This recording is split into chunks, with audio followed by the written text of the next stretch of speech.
I'm Lance Kriesien. A little bit about myself, about my portion is about the process of becoming the player that you want to be, and I firmly believe that process between games.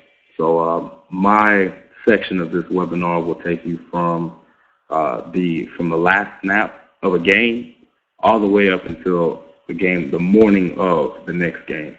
So however long that is, 1, 2 weeks, and what that process of becoming the player that you want to be that next week should look like, or at least in my eyes. About me, been playing football since I was 7.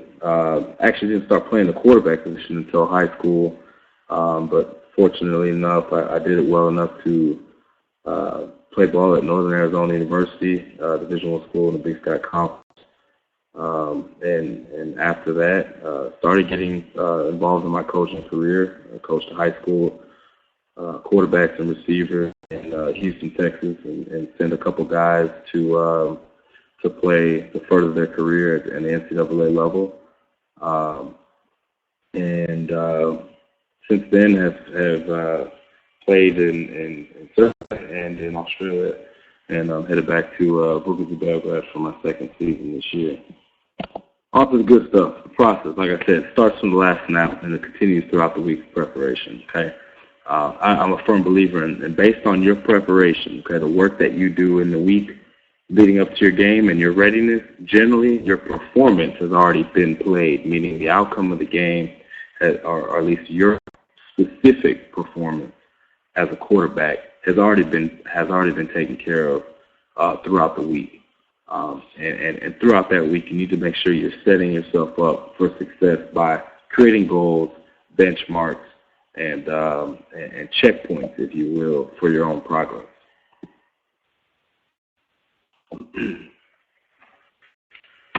So you've just played a game. Okay, starting from that last snap. Okay.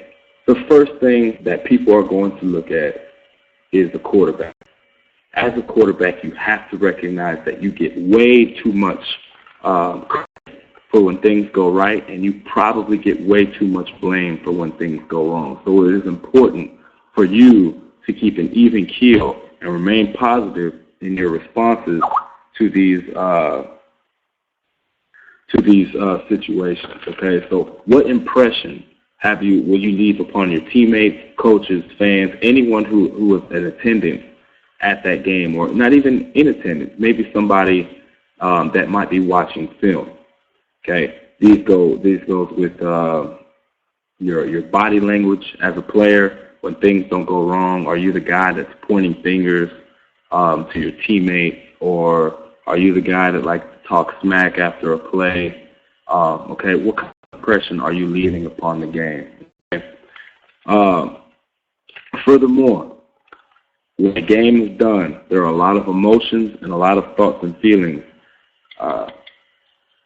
that we all feel, especially at the quarterback position. You need to know that it is never as bad or as good as you thought it was on the field. Okay? There's an old saying, the eye in the sky doesn't lie, meaning whenever you get a chance to go and watch film, you'll get an opportunity to really see that perhaps you didn't play as bad as you thought you did, or maybe you weren't as great as you thought you were. Okay? There's always a few mistakes or a few things that can be corrected, and we'll talk about film study here in a minute. Next, just remain positive. Okay? At the end of the game, win, lose, or draw, you just got to remain a symbol of positivity, because as we said before, as Shane talked about, you are the leader of your team, and everyone is looking at you. It just goes with the position, okay? And on top of that, the next game starts right then at that moment, okay? There's nothing that you can do about what's in the past except try to progress and the next time. So it's okay to be a little bit upset. You can't beat yourself up about it. The best thing you can do is try to progress and get better from there.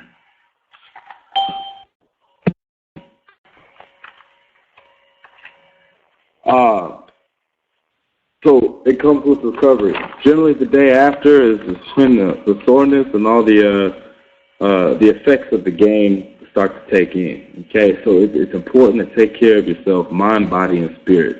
One of the things I like to do is kind of just just find an area to relax.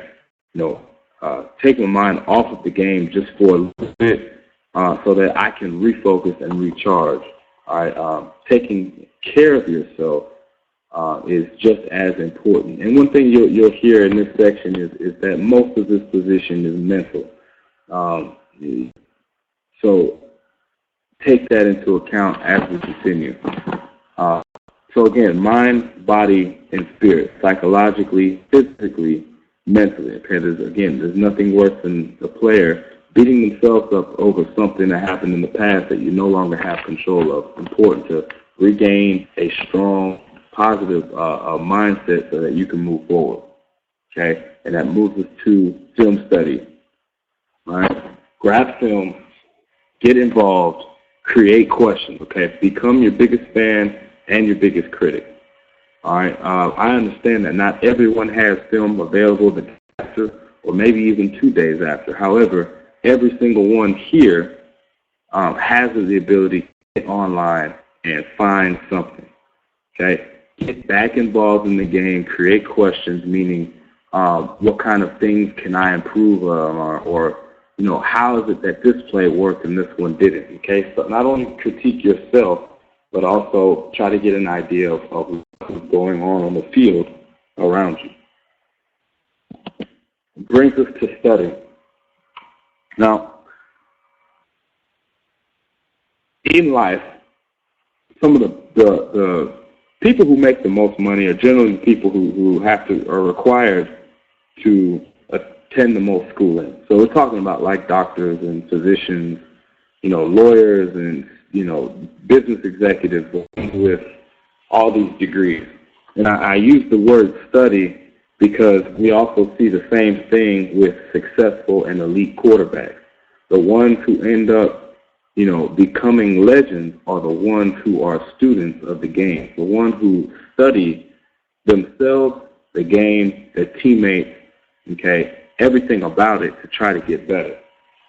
All right? So what you need to do, and not everyone does, everyone should, get with your coaches and begin analyzing your opponents as well as yourselves together. Cannot underestimate how important it is for the quarterback and the offensive coordinator or position coach, head coach, to be on the same page. Okay, it's important to think alike. You both recognize what's working, what people were confused on, and what areas of opportunity are. What kind of weakness did you have? What things need to be worked on? It's important to study the game. When you're watching film, it is impossible, okay, I'll repeat, it is impossible to efficiently and correctly study film by watching it once, okay? When you study something, you don't just read it one time and remember it. You generally, need to read it, write it down, look at it, study it, flashcards. That's how we acquire knowledge. It's no different whenever watching film and studying the game. Okay, you can't just watch something one time and say that you're prepared and ready. So be ready to go over each play over and over again with your coaches, with your players, teammates, not only analyzing your opponents, but yourselves as well. Next, that brings us to preparation. And basically that means knowing or being prepared to not only perform, but know the ins and outs, the whys, the hows of the game plan. Being prepared. So again, as I talked about earlier, you and your coach have gone over not only the game before, but some of your opponent's film for the next week, and are starting to create a list of plays or formations or situations that you like that fit your personnel to best put your team in a situation to be successful. Okay. This position is all about, what you know and how you can lead. You'll notice that I haven't talked about any kind of drills or footwork yet, because all of that does not matter if you do not understand what you are doing at this position. As I said before, you get too much credit, you get too much blame. And part of that is because of what is required at this position. So if you are not able to mentally handle playing quarterback, then you're always going to be just a guy with an arm rather than a quarterback and a leader. Okay, so in preparation, when you come up with a game plan, you need to understand it. And what that means is not just memorize it, it means understand. Why are we trying to run this play against this coverage? Why am I checking into this run instead of another one? Okay, what is it that you're seeing? What do you expect? Okay, what have they done in the past?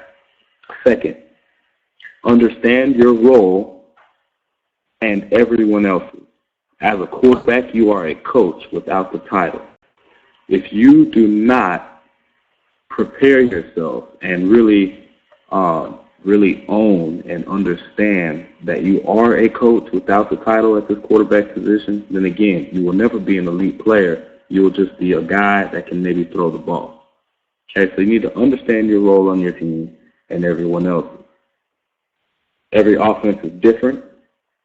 Some depend on their offensive line and running back and their running game to win games. If that is the situation that you're in, then your role is more of a game manager.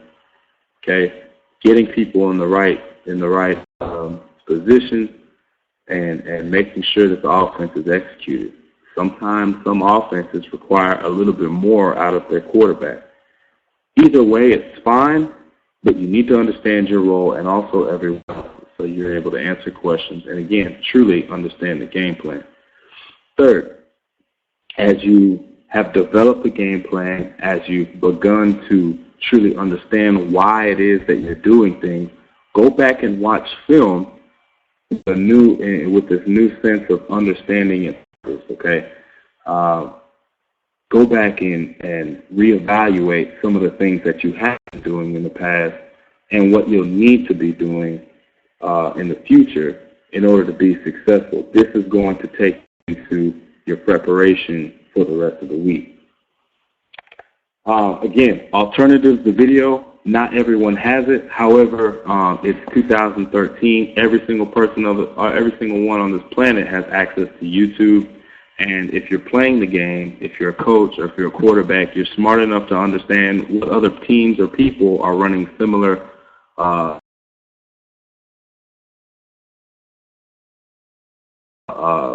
there.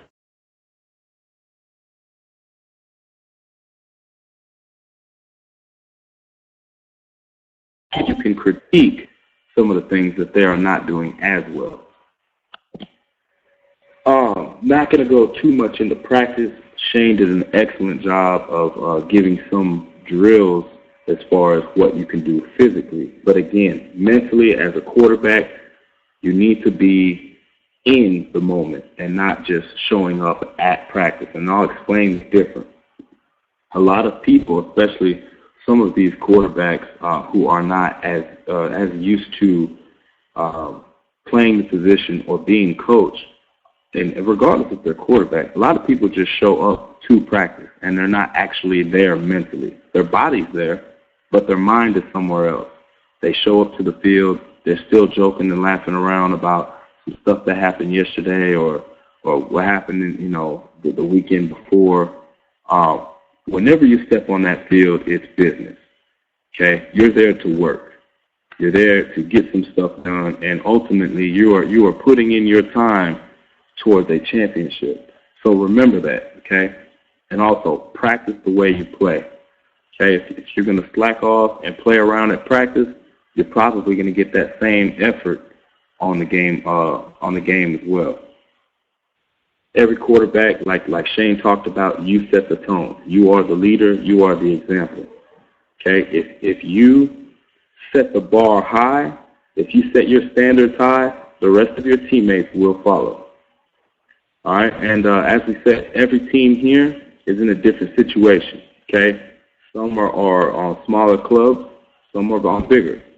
Okay? Either way, you need to understand your situation to where you can maximize your time with your players, utilize the personnel you have, and your drills and practice match what you were doing.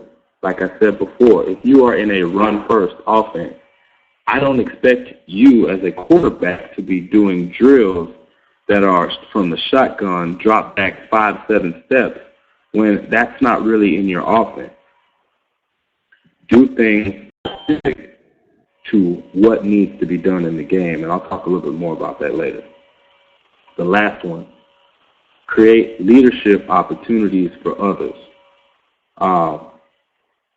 One of the best things you can do as a player in practice is to build up your other teammates, meaning let them put them in situations where they'll be successful. You might have thrown the ball perfectly. You hit somebody square right between the numbers in their chest, and they had no choice but to catch it. However, as a smart quarterback, as one who's looking to create leadership and opportunities for others, I would go up to that receiver and tell him, hey, great catch. Great catch. You did a great job on your route. Even if it's a lie, okay? Create opportunities for these other guys to be successful and to establish themselves as leaders and capable players. That moves us to the actual practice again. We've been talking about it. Again, Shane did a great job, of outlining practice expectations. I just want to reiterate and say again that all eyes are on you. Okay, so you need to create a practice standard that not only is appropriate, but one is consistent. You can't be the guy that, on everybody to try to be perfect, but then the next day you show up and, and you're slacking off and you're doing things half-assed. Oh, excuse me. Sorry. I didn't mean to. Also, what you allow at practice will happen in the games. I talked about that before. Bringing others along, especially your backup, okay? You guys have got to have a great working relationship. In everywhere I've been, except for one place, me and the other quarterbacks have gotten along extremely well. And that's on and off the field. You've got to be able to help each other out because ultimately, even though one person plays, you're all reaching the same goal. Drills and mechanics, like I talked about earlier, they need to match what you do offensively, and more importantly, they need to highlight what you are going to be working on this week. I'll give you an example. We're in that, let's say the week before, your quarterback, you threw an interception off of a play-action pass, and perhaps it looked like one of the pictures Shane showed where you threw the ball off your back foot. Now, if it were me, after watching film, after understanding what happened, what went wrong, one of the drills that I would be creating for myself is a drill that simulates a similar play. Again, a lot of movement in the pocket, a little ball fake, and throwing the ball not only on time, but with great footwork and mechanics, okay? Simulating what I'm going to be doing in the game that didn't necessarily work out before. You want to try to make your strengths or your weaknesses become your strengths. All right, again, if you're in a spread, no huddle, hurry up, shotgun offense, I don't expect you to be spending 20 minutes on under center handoffs and snaps. Okay, work on what you're going to be running in the game and what were weaknesses or areas of improvement. Okay, and Shane gave a lot of great drills. Also, play fast. Okay, Play fast. Now, you've been in the film room. You've been preparing. You're comfortable with the game plan. You're starting to coach some of your other guys. Okay? When you're off the field outside of football, it is important to also make time for yourself. Relax. There's a delicate balance between being, a student of the game and then being obsessed with it to where that's all you do. Okay? That's not good for your mental health. Now, I'm not saying that you should go off and just completely forget everything that you've done, but it is important to make a little bit of time for yourself and to pay your body back with the way that you're training and maintaining your fitness throughout the week. At the bottom, you see something that says prehab versus rehab. And most of us know what rehab is because that's what we do after we injure something. However, it is very important to take care of those bodies or those parts of our bodies as if they are about to, be injured in some way. And that's what prehab is. It's you're preventing some of those injuries from occurring, So always practice prehab before you're forced to practice rehab. Vinny, in about a couple minutes, will get into his pregame and game day routine. I'm not going to overstep his boundaries, but for me, pregame starts about 48 to 60 hours before. And that's being hydrated. That's being mentally prepared. They're going through your walkthroughs. You've already created your first list of plays that you're going to be doing, situationals. Pre-game routine starts well before the actual game day. Okay, you need to establish and recognize what makes you comfortable. Create some type of routine that you can be consistent with. Okay, and of course, when we're talking about 48 to 60 hours before a game, all right, respect the game and the work that you've put into it. It's not wise for you to work hard all week and then, you have a couple nights off of practice and, you make the wrong decisions off the field. Okay? Confidence in this last part is something that I hold very dear to my heart and to how I approach each day as well as the game of football. Belief precedes existence. So before anything can actually happen, that means you actually need to believe in it and know that it can be done. Okay? This is no different in life as it is in the game of football. If you are someone who is not very confident and thinks that they're going to mess up every time you get an opportunity, well, then that's probably going to happen. Belief precedes existence. Okay, put positive thoughts out there and be confident in your ability, and I promise you it will happen. Walkthroughs, physical versus mental errors. Okay, now in the walkthroughs, neither one of these should be happening. All right, a walkthrough is when you practice for however many hours throughout the week. You've got a game plan together. Things should be smooth and seamless. Okay, you're not going full speed. That's why it's called a walkthrough. But everyone should be in the right position with the right technique. Okay, and should really just be trying to get mental reps and focus in. All right, as a quarterback, okay, you've already done your film study. You've broken down film. You have a great understanding of what needs to be done, not only from yourself but from your teammates.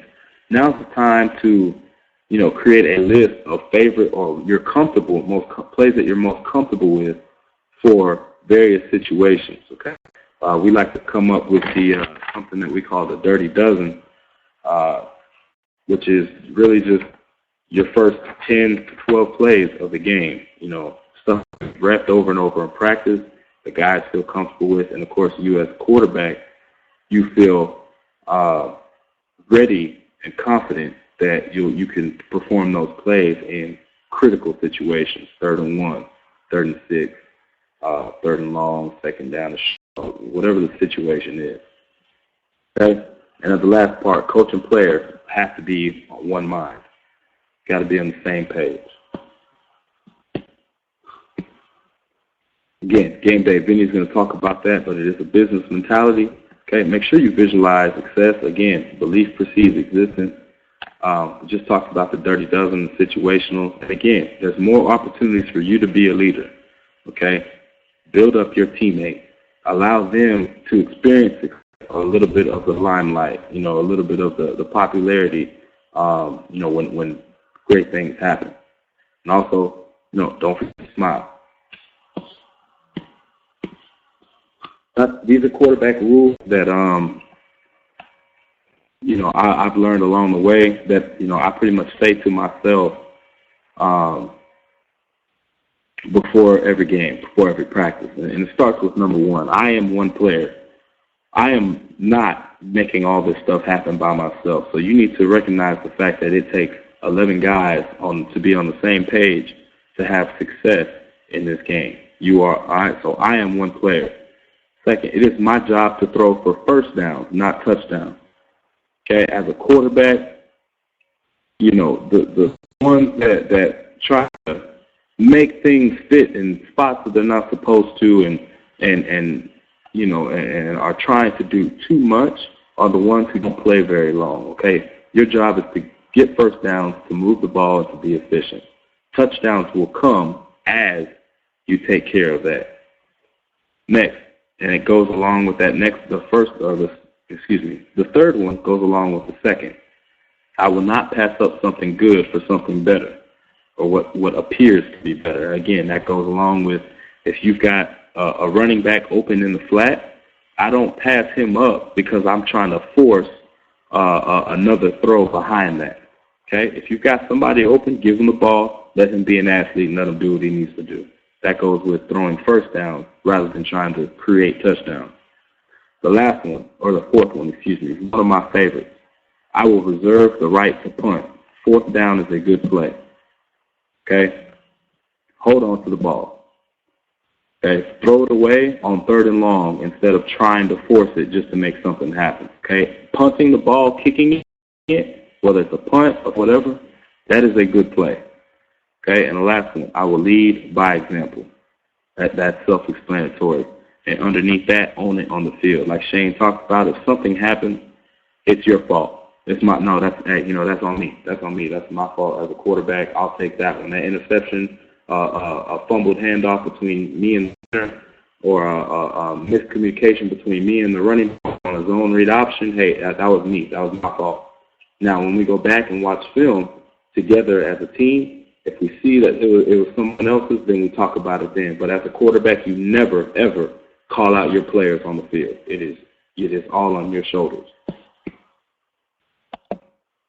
And again, that's pretty much what I have. I'll stick around and ask questions later. If anyone has any questions, comments, or wants to add to it, my email's right here.